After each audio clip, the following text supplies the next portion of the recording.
Welcome to DJAMGAMIND Daily AI Intelligence for Wednesday, June 10th, 2026. Today, Anthropic throws down what may be the strongest challenge yet to OpenAI by releasing Claude Fable 5, bringing Mythos-class intelligence to the public for the very first time. Early benchmark results are sending shockwaves across the AI industry, with some researchers calling it the new state-of-the-art model. At the same time, OpenAI has quietly filed confidential paperwork for what could become one of the most important IPOs in technology history.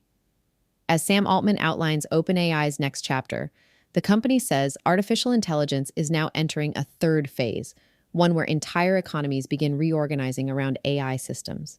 Meanwhile, Apple is betting its future on a very different strategy. Rather than chasing bigger models, the company is doubling down on privacy, usability, and something it calls personal context, potentially turning Siri AI into the most personalized assistant ever built. We'll also examine new research from Perplexity and Harvard showing that AI agents aren't just making people more efficient, they may actually be making people more ambitious.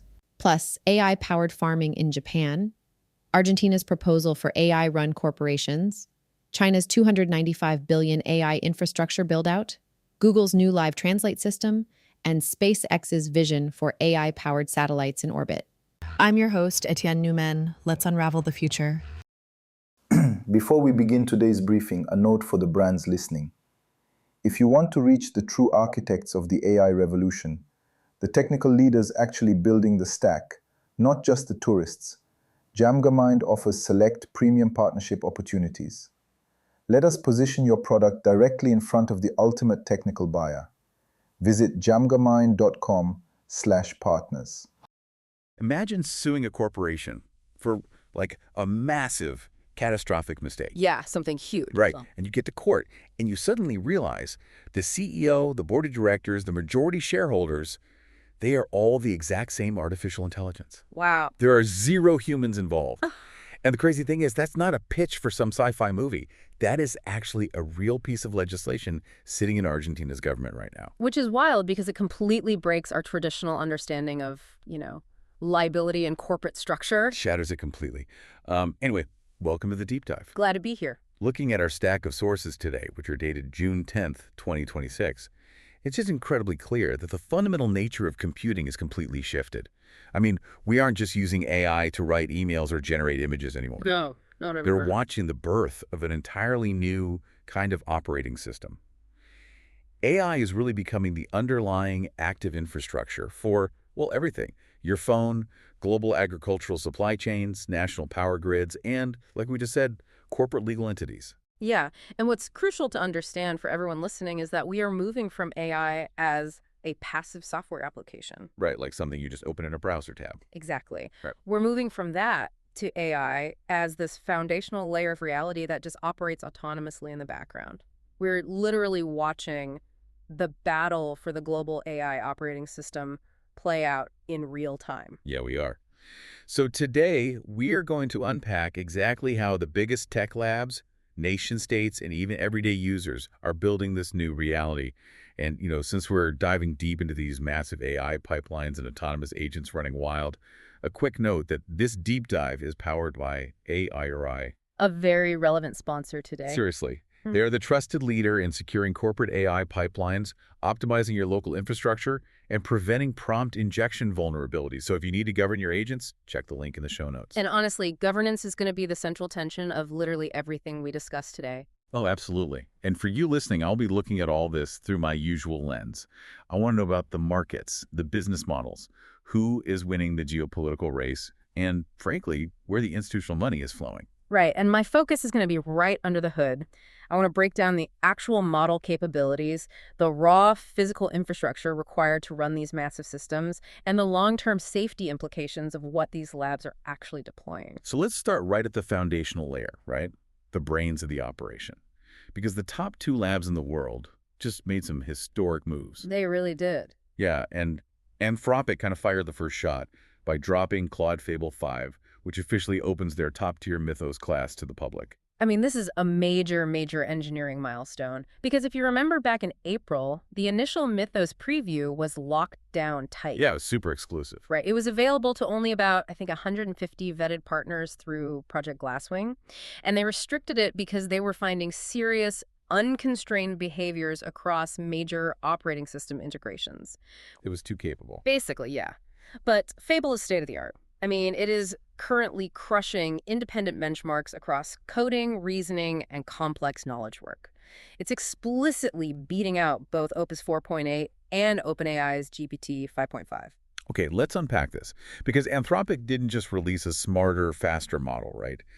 They released what they're calling a routed model. Yes, the routing is the key. Fable has incredibly strict safety guardrails. So if you ask it to help you with, say, cybersecurity vulnerability or synthetic biology or chemical engineering, it physically cannot process the answer. It just won't do it. Right. It immediately routes your query down to the older, heavily constrained Opus 4.8 model instead. To use an analogy here, it's like hiring a brilliant, high-powered executive assistant who outright refuses to handle hazardous material. That's a good way to put it. The second a suspicious package arrives on their desk, they drop it, and they immediately call the senior safety officer to deal with it. That analogy actually captures the behavior perfectly. But looking at the mechanism itself, it's a masterpiece of dynamic routing.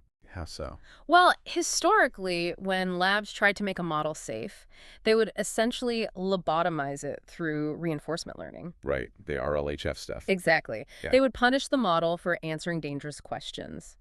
But the problem is that blunt force conditioning often degrades the model's overall reasoning capabilities. It makes it safer, but, like, noticeably dumber. Yes.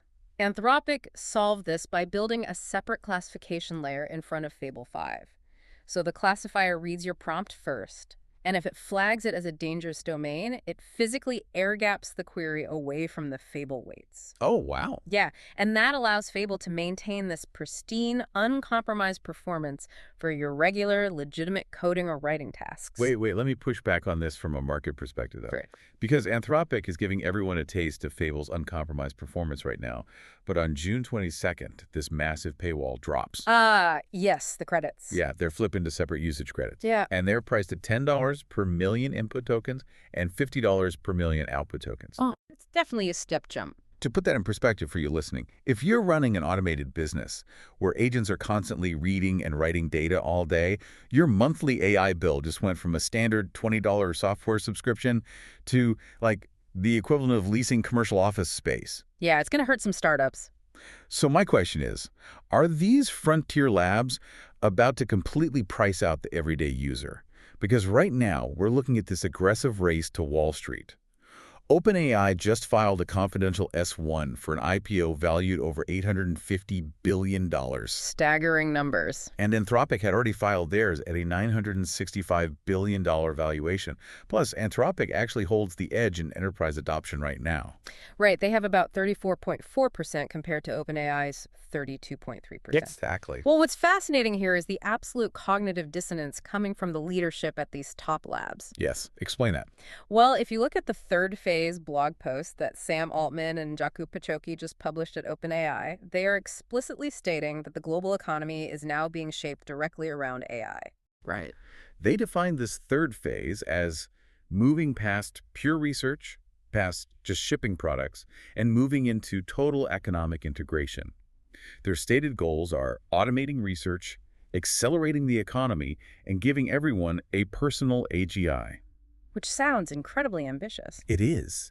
Yet in the exact same document, they are proposing a global coordination body to actively rein in or even pause frontier AI work. And Anthropic requested the exact same regulatory pause last week. It is entirely contradictory. I mean, they are racing to go public at trillion-dollar valuations, actively deploying the most powerful intelligence engines in human history, and simultaneously screaming, "Somebody please stop us." Yeah, because they are the only ones looking at the internal scaling curves. They see what's coming. Exactly. They know what the unreleased next-generation models are doing behind closed doors in the testing environments. They are accelerating the global economy while literally suffering from genuine existential vertigo. Wow, existential vertigo. Yeah, they realize that building the brain is moving significantly faster than our technical ability to actually control it. But, you know, a brain in a jar isn't particularly useful. Fair point.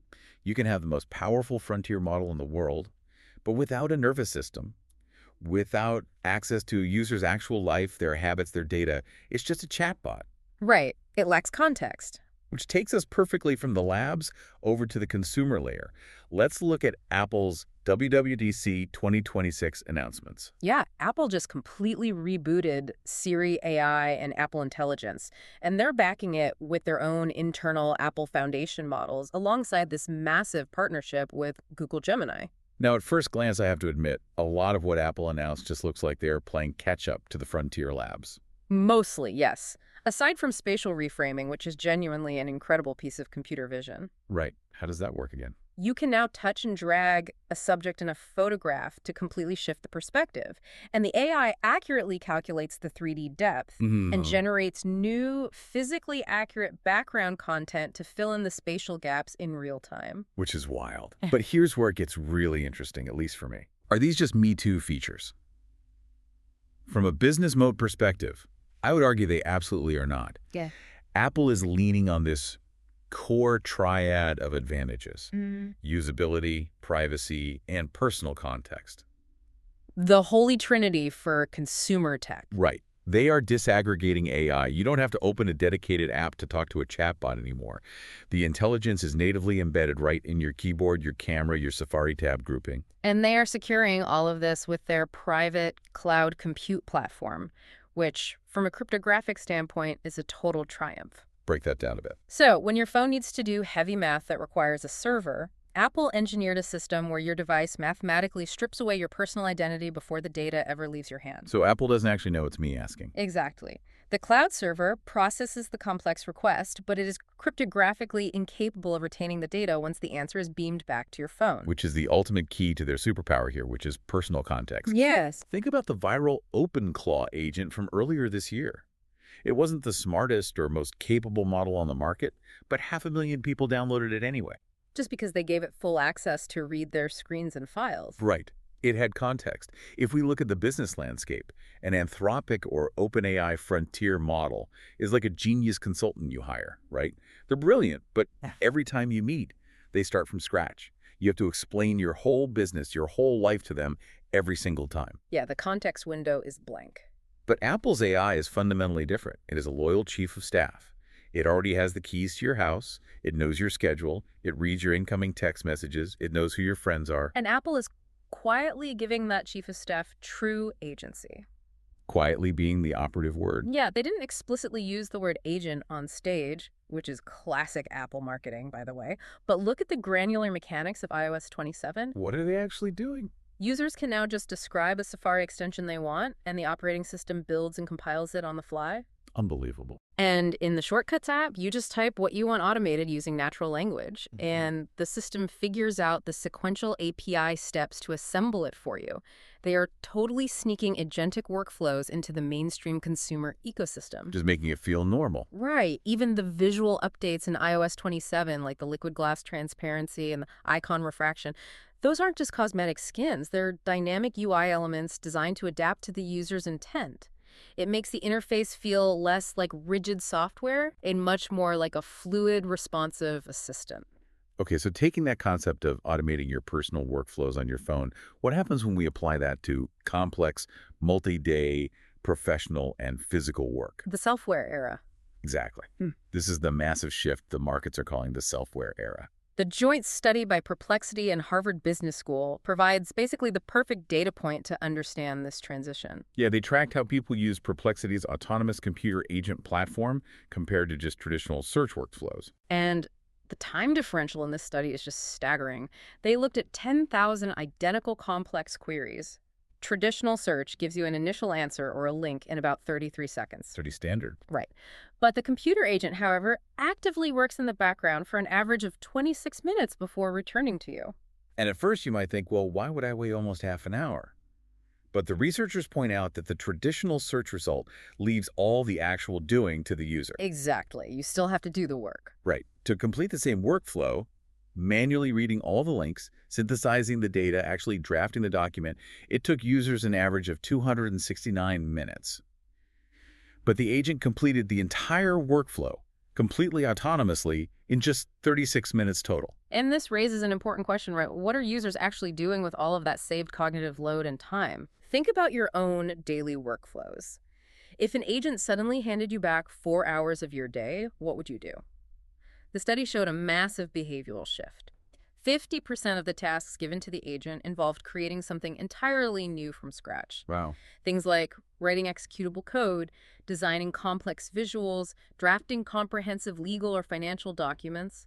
That is double the creation rate of traditional search. But the data point that absolutely blew my mind was that work attempted outside a user's actual field of expertise climbed to 59%. Yes, exactly. The Harvard data proves that users aren't just deploying agents for pure efficiency. They aren't just trying to do their normal jobs faster. Right. The technology is fundamentally shifting human ambition. People are attempting highly complex technical tasks that they've never would have dared to try before, simply because the agent bridges their skill gap. Which perfectly brings a face to the data. Look at Hiroki Tomiyasu. Oh, this is a great story. Yeah, he is a self-taught farmer in Hokkaido, Japan. He's managing about 100 hectares of broccoli, soybeans, and pumpkins. He does not have an engineering degree. He does not have some massive corporate IT budget. No. But he is using ChatGPT and OpenAI's Codex to build his own bespoke, highly advanced tech stack from scratch.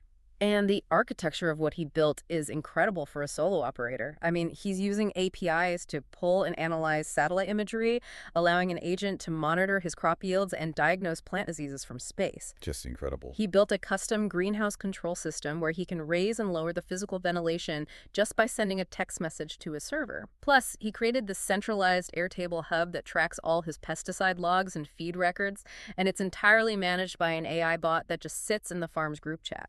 And he told reporters that having the AI is like having an, quote, always available engineer. But let me challenge this from a market perspective. Go for it. Think about the massive enterprise software sector, right?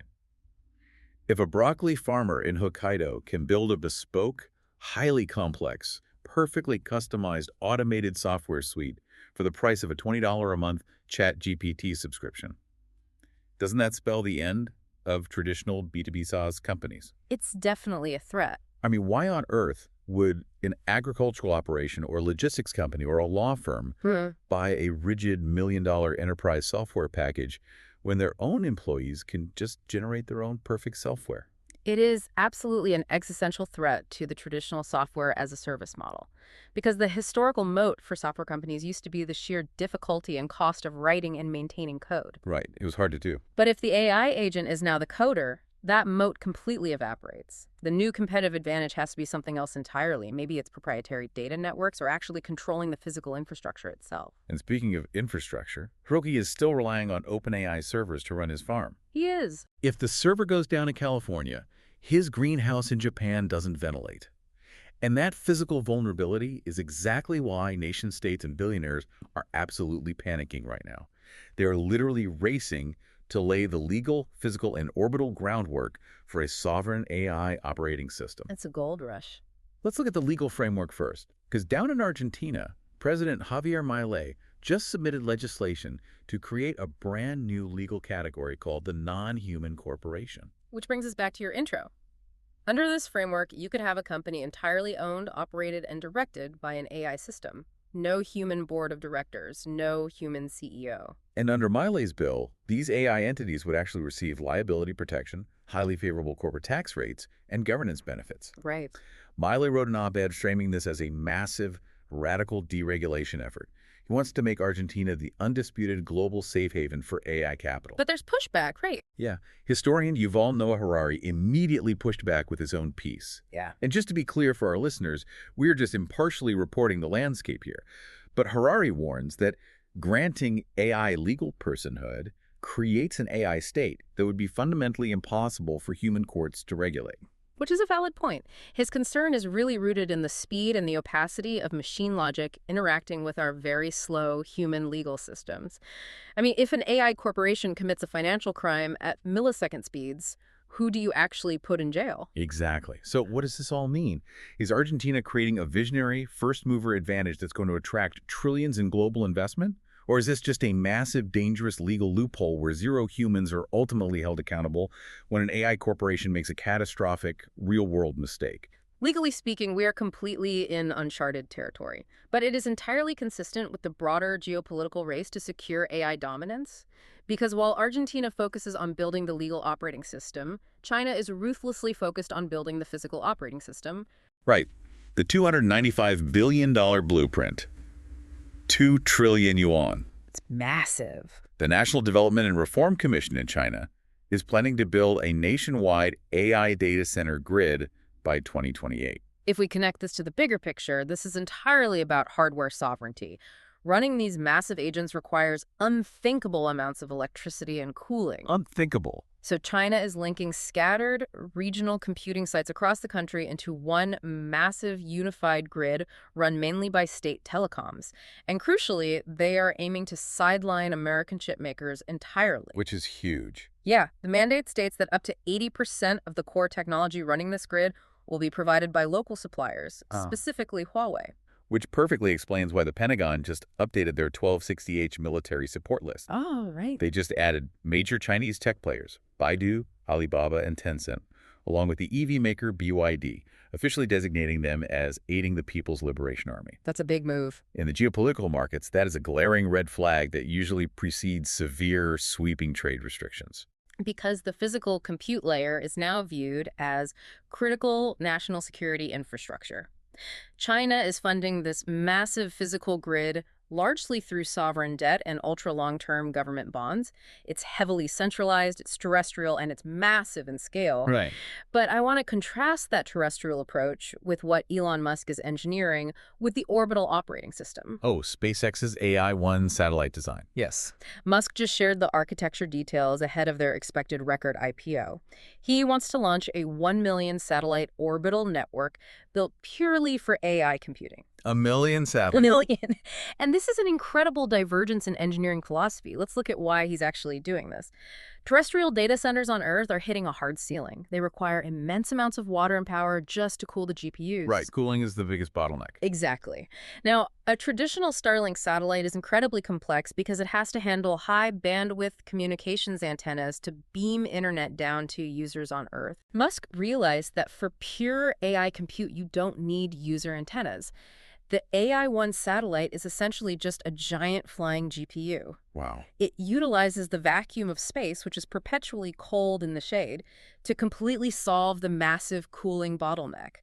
It powers itself directly with massive solar cells and uses zero-latency laser links to communicate with the other satellites in the constellation. So it's basically a decentralized data center floating in the vacuum of space, completely immune to terrestrial power grid failures. Exactly. And they are building an 11 million square foot gigasat facility in Texas just to manufacture the solar panels at the scale required to launch this network. The sheer physics and engineering scale required to feed these frontier models is exactly why we are seeing these trillion-dollar market valuations. You have a massive state-funded terrestrial grid being built in China and a decentralized, privately owned orbital solar compute network being launched by SpaceX. Both racing to own the physical hardware that runs the OS. Yes. Man, it is a massive landscape to process. Right. We started today looking at how Anthropic's dynamic routing creates this brilliant but cautious intelligence. Mm-hmm. We looked at how Apple is using cryptographic privacy to turn that intelligence into a loyal chief of staff with deep personal context. Yep. We saw how a self-taught farmer in Japan is leveraging that intelligence to replace entire enterprise software suites. And we ended up looking at the race to house this intelligence, whether that's in AI-run legal corporations in Argentina, massive state grids in China, or orbital data centers built by SpaceX. Yeah, from the micro interactions on your smartphone keyboard all the way to the macro infrastructure of the planet, the operating system is no longer waiting for us to click. It is acting on its own. It really is. And looking at this entirely automated landscape, I want to leave you, the listener, with one final thought to consider today. If our personal devices, our legal corporations, and our orbital networks are all being run by autonomous agents negotiating and executing at machine speed, at what point does the global economy become simply too fast for a human being to participate in without having their own AI proxy acting on their behalf? That's terrifying. Think about it. If the stock market, legal contracts, and global supply chains are interacting in milliseconds, a human simply cannot keep up. You either have an agent representing you in the system, or you are locked out of the system entirely. Wow. The ground is shifting incredibly fast. Thank you for joining us on this deep dive. Keep questioning the landscape, keep learning, and we'll see you next time. Today's strategic signal is this: the AI race is no longer just about building smarter models. Anthropic's Mythos release, Apple's personal context strategy, OpenAI's IPO ambitions, and China's infrastructure investments all point toward a much larger competition. Who controls the platforms, ecosystems, and data that will power the next generation of intelligence? What's particularly striking is that AI is becoming increasingly embedded in everyday life. A farmer in Hokkaido can now build custom software without engineers. Consumers can ask assistants to act on personal information across devices. Entire nations are planning infrastructure budgets measured in hundreds of billions of dollars. The next stage of AI won't simply be about intelligence. It will be about trust, governance, personalization, and ownership. Thank you for listening to DJAMGAMIND Daily AI Intelligence. If you found today's analysis valuable, please follow and subscribe on Apple Podcasts and share this episode with colleagues interested in the future of AI, technology, and innovation. I'm Anna Yu, co-host. This podcast is researched and produced by Etienne Newman, senior software engineer from Calgary, Alberta in Canada. Stay informed, stay curious, and keep unraveling the future.